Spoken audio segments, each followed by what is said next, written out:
dans le prochain épisode de Un si grand soleil. Tandis que l'étau se resserre autour de Christophe, Myriam et Marc apprennent à se connaître. Attention, les paragraphes qui suivent contiennent des spoilers sur l'épisode d'Un si grand soleil diffusé demain soir sur France 2. Si vous ne voulez rien savoir, ne lisez pas ce qui suit. Mercredi 27 avril dans Un si grand soleil. L'étau se resserre autour de Christophe. Pauline attend Gaël pour lui demander des explications. Cette dernière lui fait alors croire qu'elle était tout simplement sortie prendre l'air. Si elle reconnaît que ce n'était pas très prudent de sa part, Gaël assure cependant qu'elle a fait attention et qu'il est impossible que l'on ait pu la repérer. Pauline finit par la croire puis lui rappelle qu'elles ne peuvent pas prendre le risque de faire n'importe quoi. Si elles se font griller, elles retourneront en prison.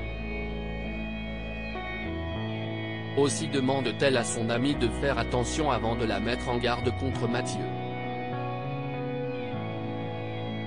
Dans le cas où il ne la verra pas en revenant, le tarif serait une balle dans la tête.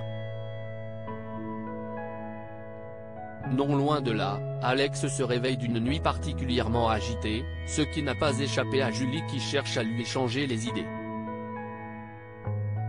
En vain.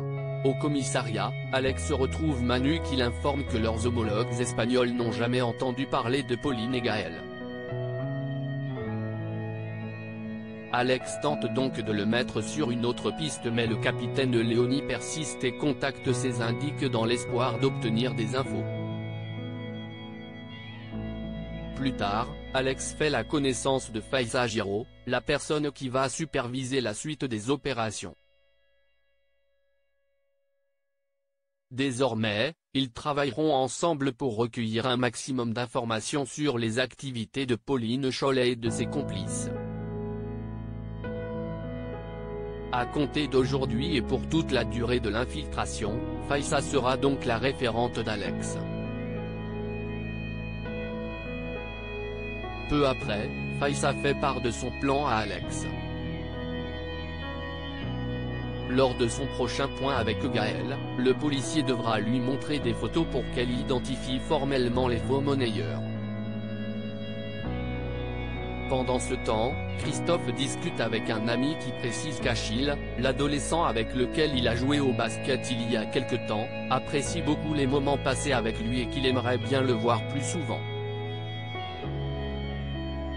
Comme Christophe a connu sa mère avant sa mort, son ami ajoute que cela lui fait du bien de garder ce lien avec lui. Christophe lui remet alors une enveloppe contenant de l'argent pour payer le stage de basket d'Achille mais également quelques vêtements. En fin de journée, Cécile reçoit un appel d'Étienne Perrache, de la DRSI. Ensemble, ils font le point sur l'infiltration en cours et la juge raconte que les informations données par Gaël sont en cours de vérification. D'après elle, il serait 4 complices, Pauline Chollet, 2 hommes qui s'occupent de l'impression des billets et un médecin qui s'est occupé de la blessure de la fugitive. Cécile déclare ensuite que l'opération ne devrait pas prendre plus de 2 semaines car ils auront bientôt assez d'éléments pour les coincer. Cependant, cette dernière est loin de se douter que Christophe a entendu toute la conversation. Myriam et Marc apprennent à se connaître au Midi Libre. Marc Moore, l'un des photographes du journal, retravaille les photos pour elle. Cosmétique. Il confie à Jacques, le rédacteur en chef, que Myriam l'a pris en grippe et se dit même pressé de terminer ce projet. De son côté, Myriam rencontre Guillaume qui a préparé la mise en demeure à l'encontre de Monsieur Marquis.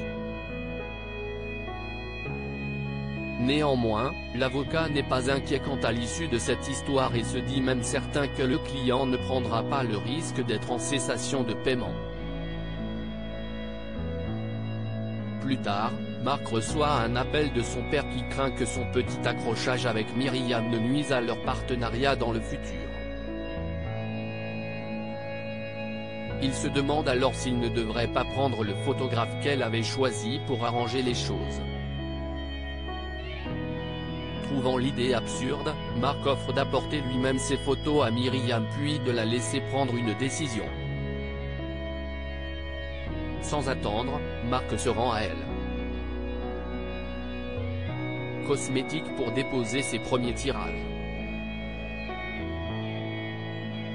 Toute l'équipe étant en admiration devant les clichés, Myriam est obligée de reconnaître que les photos sont superbes. Elle appelle donc Mark pour lui présenter ses excuses avant de lui proposer d'aller boire un verre pour se faire pardonner. Ce qu'il accepte avec plaisir. Le soir venu, Mark et Myriam se rejoignent au Sauvage où ils passent un moment agréable empreint de complicité. À la fin de la soirée, ils semblent même être tombés sous le charme l'un de l'autre.